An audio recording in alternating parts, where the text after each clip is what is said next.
And welcome, guys, to the Retro Ground podcast. And by my side here, I have Figgy, also known as Figaro TCG, right? Yes, sir. Yes, sir. Nice, man. So, first question, man. What made you pick the name Figaro TCG? Because it has nothing to do with Pokemon, bro. So, usually, whether it's choosing a name for your brand, choosing a name to match with what's going on, when you have a name that nobody else has, it's easier to stand out.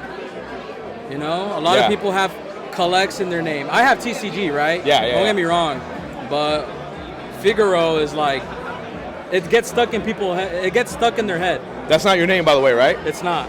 What's your real name? My name is Diego. Diego. Yeah. Okay, cool. Puro sangre. You know, raza. Cool. But hey, what's up, bro? Welcome. We got right there too, bro. So usually, like, Figaro, when people hear it, the first thing that comes to their head is like, Figaro. I get that a lot, right? But you know what? That song gets stuck in their head too.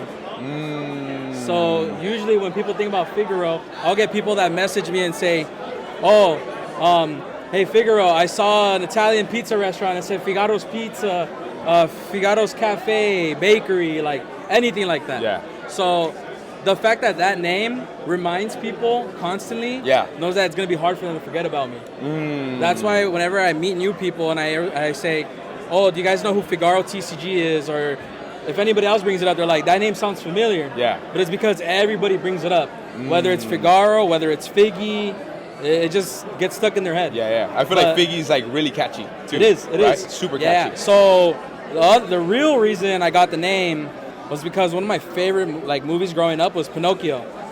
So I'm somebody who's very animated, who likes to show my emotions. I'm very animated myself because of the faces I make. I'm always joking, you know. That's how I was always described when I was little. Yeah. So I thought of somebody from Pinocchio. My favorite movie was always animated.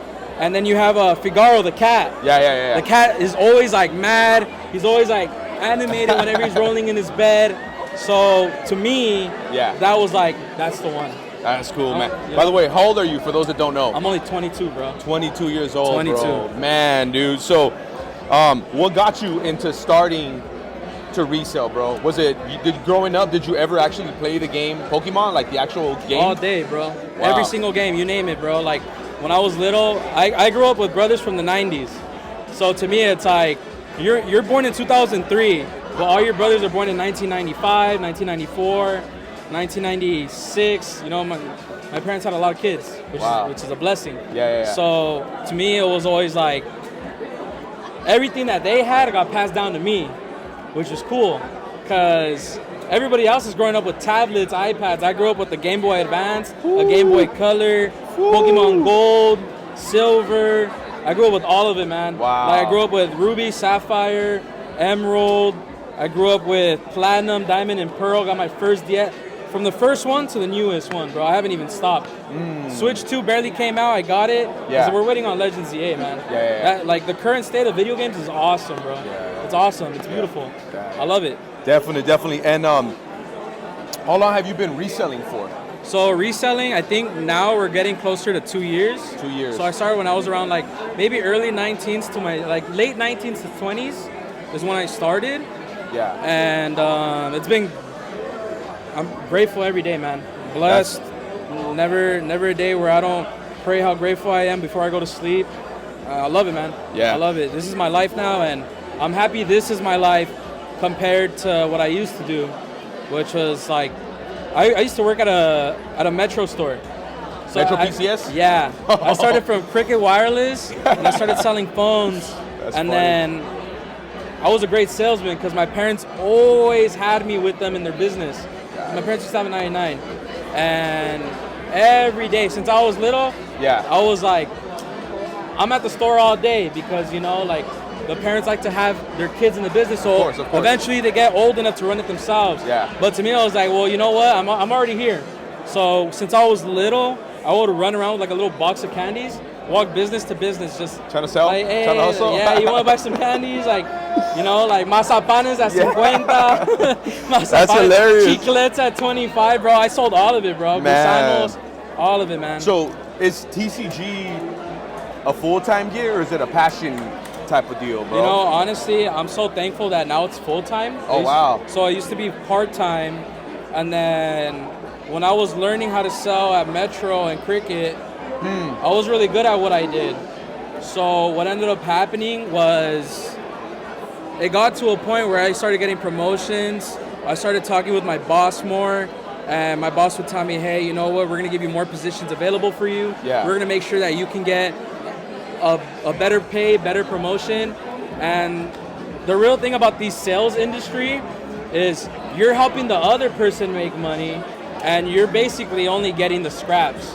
The commission was good, don't get me wrong, but there's always that thing where it's like, if you became the top salesman, I was the top salesman where I was, right? Yeah. And you started taking over the company, and then you started noticing that, like, well, this is nice, but imagine what I could do if I did everything myself, bought everything myself, and sold everything myself. And honestly, the thing about phones is it's a very heartless market.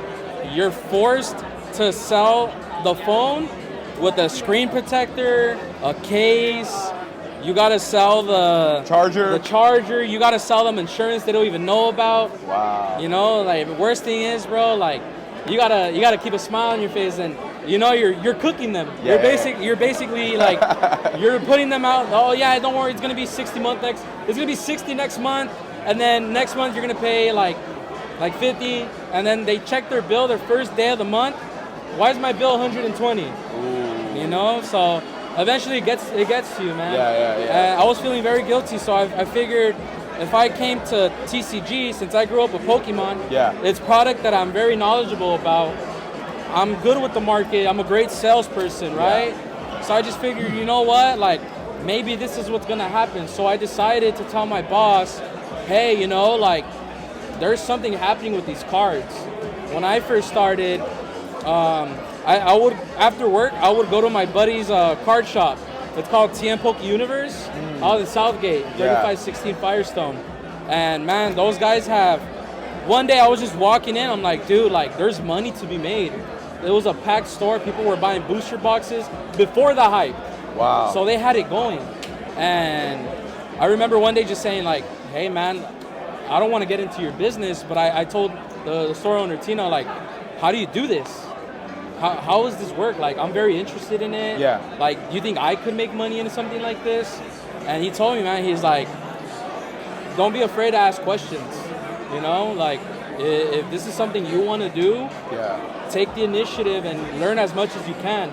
Try to get as much advice as you can. Try to make sure that the person who is working with you wants you to succeed. That's really what it is about. That's what it's about.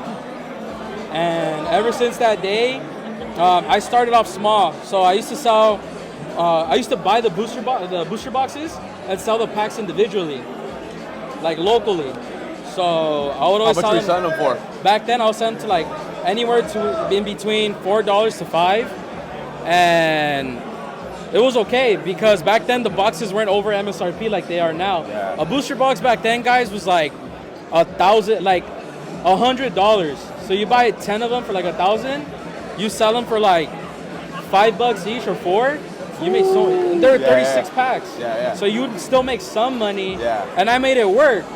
But then eventually, like the guy I was buying them from, Tino, told me, he's like, hey man, you buy a lot of boxes. You know, you buy them a lot. But have you ever thought about doing singles or slabs?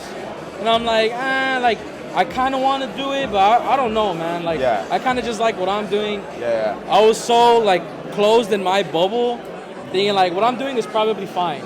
So I'm not gonna try to become like this huge like guy, sell like buy cards for like 80%, sell them for 100. And then one day he gave me a Latios and Latias tag team GX PSA 9, the alt art. Okay. And back then that card was going around like 700. Wow. This was all, mind you, this is all before the hype. Now that card is like a couple grand. And I regret it.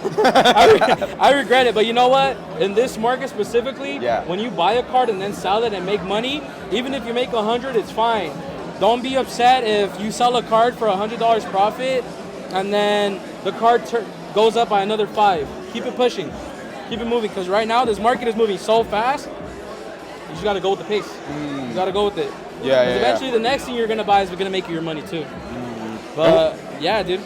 What's the most expensive card that you own personally and then you're selling today? Because you're a vendor today, right? Yeah. So my most expensive card would probably be my Flashfire Charizard EX PSA 10. Wait, Kuma, can you bring me my Zard? He'll bring it right now. He'll show you. Cool. So is that a personal or you're trying to sell it? It's hard, man. All these cards, one day we say it's for your personal, and then the next day, it's like, damn, dude, like it's either keep it for my personal or I don't pay my rent, bro. You know, like you can't do that. Man.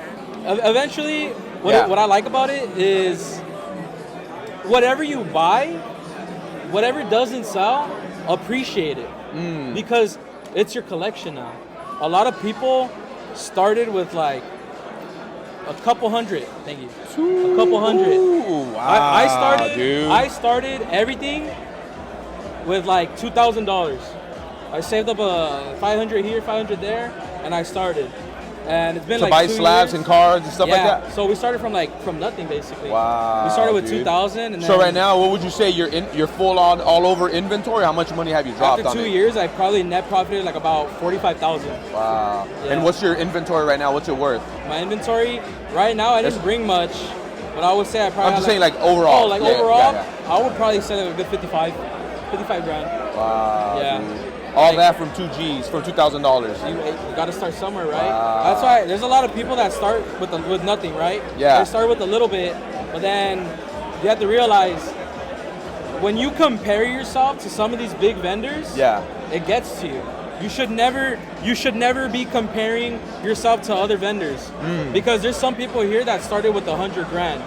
I guarantee you right now with this market, there's a lot of people, there's a lot of crypto kings who made probably millions or hundreds of thousands on crypto, and they see what's going on with the Pokémon, and now they're investing those portfolios into the slabs. Wow. So which one's the one that? Ooh man, dude, this is a slab on a slab, right? A slab and a slab and a slab. Bro. Oh. Hey, if it breaks, I'm done. Bro. Oh. That'll bankrupt me. Man, bro, this is crazy. Hey, show that to the camera, dude. That's crazy, bro. Yo. For those on TikTok, look at that, man. What's this one worth, bro? Someone came and wanted to buy it. What's that worth? This one right now, I could probably, for the right buyer, I could maybe get about 3.5 to 3.2. The craziest part about this is while I was waiting for you to do the podcast, I actually bought this. So this one was the one I've been had. This one? Yeah, and then this one I bought today. So let me see another one, the Charizard. Oh man, bro, this is crazy. Yeah, this is like on another level, bro. Check that out, guys. And what's this one worth? This one's about 55. Wow, that's the most expensive one you have in your my most overall? expensive one. I had a Gold Star PSA 10 Raichu, and I bought it for like a couple weeks ago for like 2,800. But now, like the thing about Gold Stars is, I think the crypto kings know that it's a good card, so they're willing to buy it at whatever it takes. But what ended up happening was I actually ended up getting $4,500 in trade for my Raichu. Wow. So we went from 2,800 to 4,500 in like a week.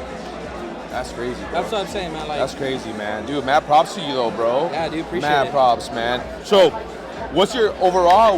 What's your favorite card, bro? If price wasn't like a factor, like if you could just buy it. It's man, there's a lot.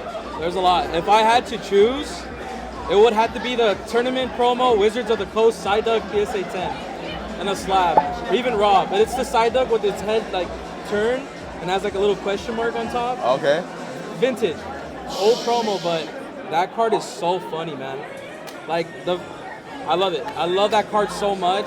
It's not expensive. I think right now in a 10, it's like, I want to say 300. Oh, it's not bad. Yeah. So just because a card is like, is that hard to find? Is that card hard to find? It's pretty hard to find. Yeah. Okay. I would say so.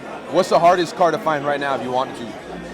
right now. Yeah, they're like a hard one. I heard by some other reseller that the Pikachu where you have to write the name, is that one hard to find? Oh, the birthday's Pikachu? Yeah. It's pretty hard to find. I mean, most of these slabs have like a population of 50 and below, but I would probably say the card you're never gonna find in a 10 anytime soon is gonna be a base set Shadowless Charizard PSA 10. Like first ed, everything, like the whole shebang. Shadowless. That card is so hard to grade. Yeah. I mean, look how long Pokemon's been around. Yeah. It's been around for a very, very long time.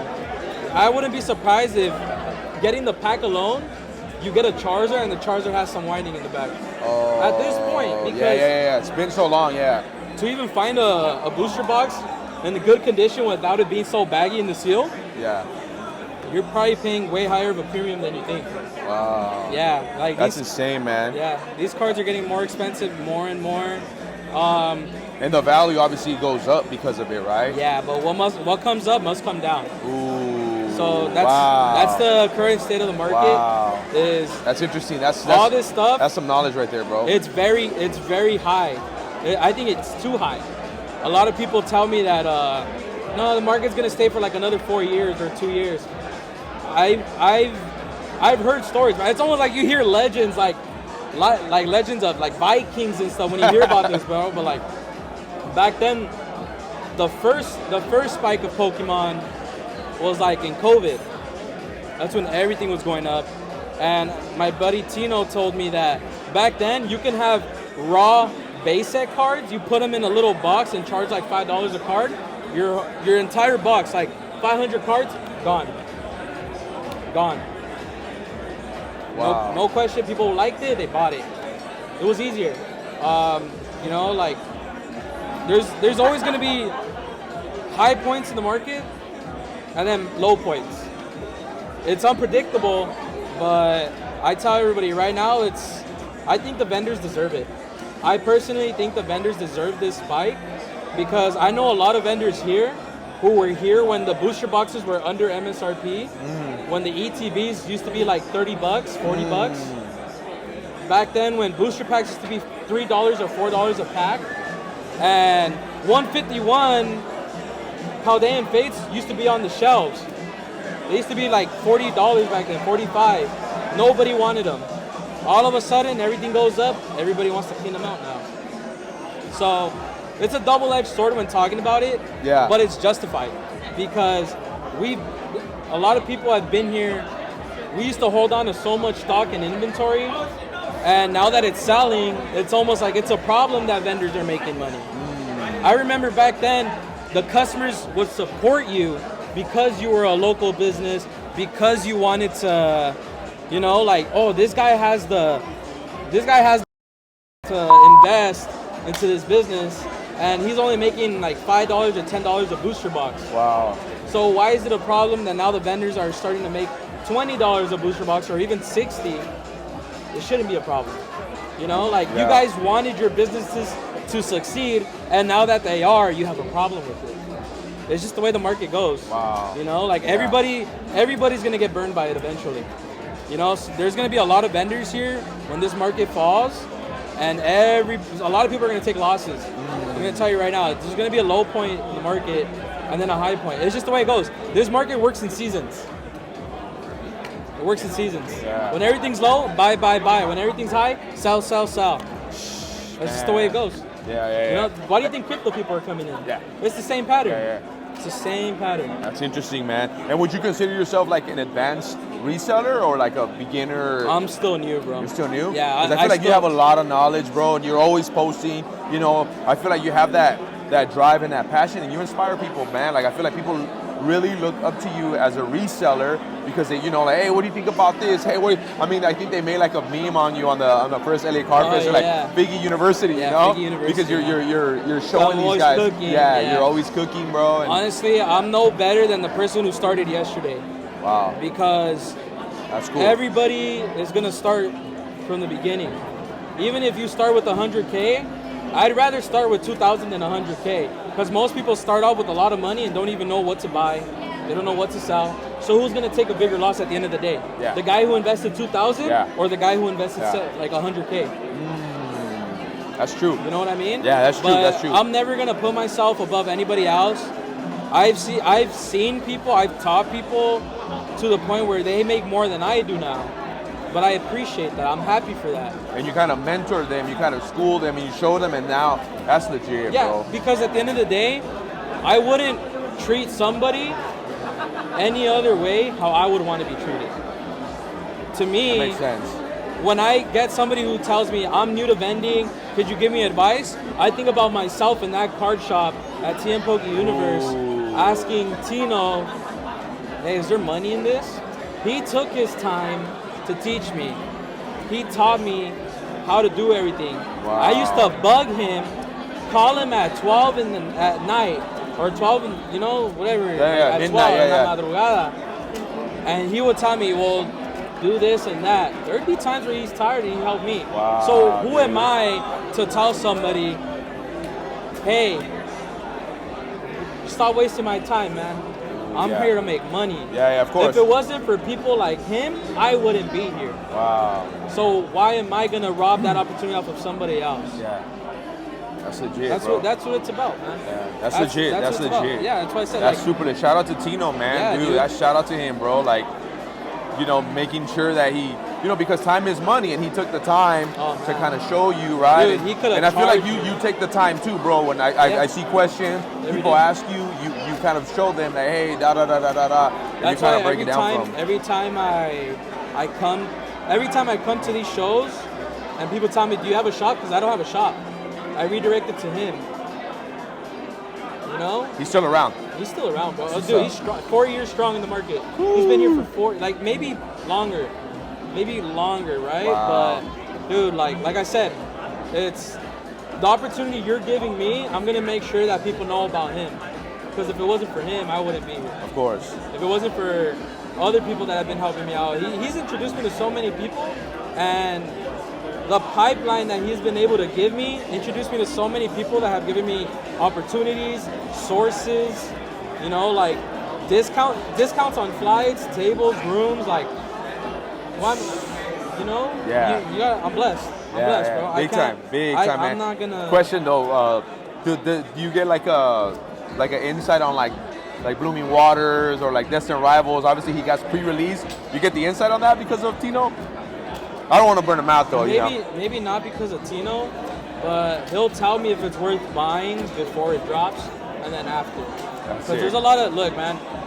Having a shop might sound beneficial, but if you have a card shop, you're taking more risk than anybody who's vending at a show, period. Because there's a lot of times where you have to buy sealed, because if your shop doesn't have the latest sealed product, nobody's gonna come. And then what happens? You buy it when it's high. Yeah. Some people don't like the set, they don't buy it, it stays in your, and then In it your goes shop, down. yeah, It stays in your inventory. shop and it goes down. Wow. Look at Journey Together. Yeah. That was a real lesson for the scalpers, man. These scalpers were making a lot of money with Prismatic. Then Journey Together came out. Warehouse is full of Journey Together. All went down. Nobody wants it. Nobody wants it. I like it though. I like the set, but it's not about what you like anymore. It's about what sells. Yeah. That's kind of the part that I don't like. But you know what, man? If you're willing to pay to play, you're gonna have a great time. Yeah. You're gonna have a great time in this hobby. Yeah. Straight up. Even if you just want to collect. Definitely. Do you have a favorite Pokemon, bro? Favorite Pokemon? Favorite Pokemon, like of all time. One Pokemon. Any Pokemon that would be my favorite has to be Chimchar. Has to be Chimchar, bro. I like Infernape, but Chimchar, in my opinion, is probably one of the Pokemon with the most, how do I say it, like the most character. You get it in the game. You get it in Diamond, Pearl, and Platinum. Everybody loves it. Like, the first Pokemon I ever got to level 100. I used to battle level 50s. I don't care. I didn't care how long it took, bro. I just did it, because I loved it. Put Chimchar in the anime. Abused, not loved. Now he finds Ash, and Ash raises him, builds him up, takes him to the championship to beat Paul, And then the writers are like, nah, he's too strong. We gotta nerf him. So they make a guy fight him off in the finals with the Darkrai and Eladios, bro. Like, they did my boy dirty, bro. That's but, yeah, funny. Chimchar, all time. Chimchar. What's the worst thing, in your opinion, as a TCG reseller, bro? What's the worst thing, man? The worst thing is, I want to say, it's the hype right now. Only because there's a lot of people that are babies to this, like brand new. I'm not saying babies like complaining. I'm saying babies that like they're just starting to learn about this. So because they know how much Target is selling them for MSRP, they're upset that the vendors are selling them for more. That's why I tell you it's a double-edged sword. Nobody was buying MSRP. Nobody was buying below MSRP back then. There used to be Pokemon Go like ETBs that used to be like $40. You know, nobody was buying them. And now that they're in demand and they see that there's a market, we're selling them for more now and they're upset. But the thing is back then, MSRP didn't matter. We used to sell everybody knew what the resale market was, and we would sell them below MSRP. So that's why I tell people it's justified at the end of the day. Yeah. Because if we have to play by the rules, we'll do it. Wow. But right now, the rules are in our favor. Yeah, of course. 100%. That's why it's something to be upset about, but at the same time, like, it's justified.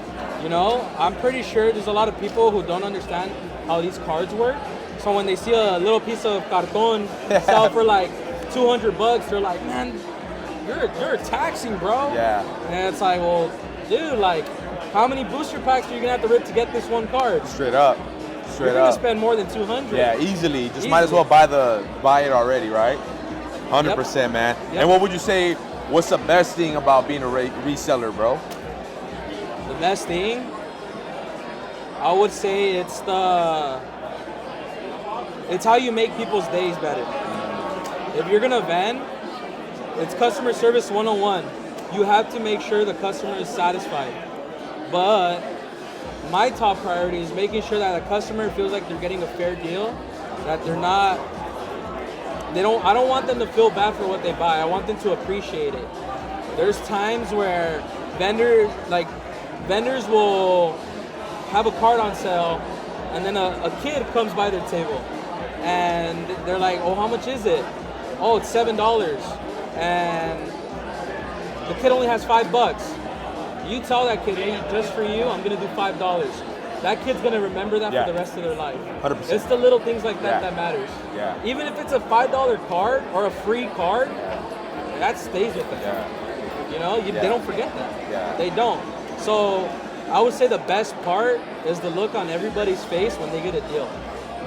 Sometimes, man, like, you know who Hoops Collectibles is? Yeah. That dude's giving away like more than $100 a day to like kids or people who just like the card. Cool. Very nice guy, man. Very nice guy. And I guarantee you, he is not doing it for the money. What matters more to him is being able to make someone's day better. Because there's a lot of people who use this hobby to get out of depression, to get out of whatever they're going through. Maybe they're stressed out, exhausted from work. Yeah. And maybe that $5 off is what they really need. Yeah. To make their day better. Yeah. You know? That's what I'm saying. These card shows are beautiful, man. Yeah. They're beautiful. No, definitely. I brought my 4-year-old, and there's a guy who just handed my daughter a binder and says, pick one, take one. And that made her day, bro. That made her day. She was happy. She's excited. They don't you know, she's like, can we put in a little magnet slab? So she was super excited, man. Yeah, like you're right. Yeah, Some of these people, all they need is just a discount. All they need maybe is that interaction, that communication with someone else. Like, hey, mate, stressed out of life, stressed out of work, problems, whatever it may be, bro. And that's all they need at the end of the day. Yeah, I'll tell you this. For me, we came from a family that's low income. So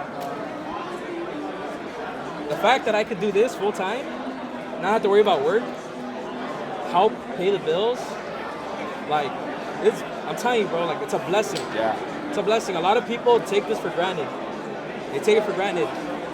And I'm so blessed, bro.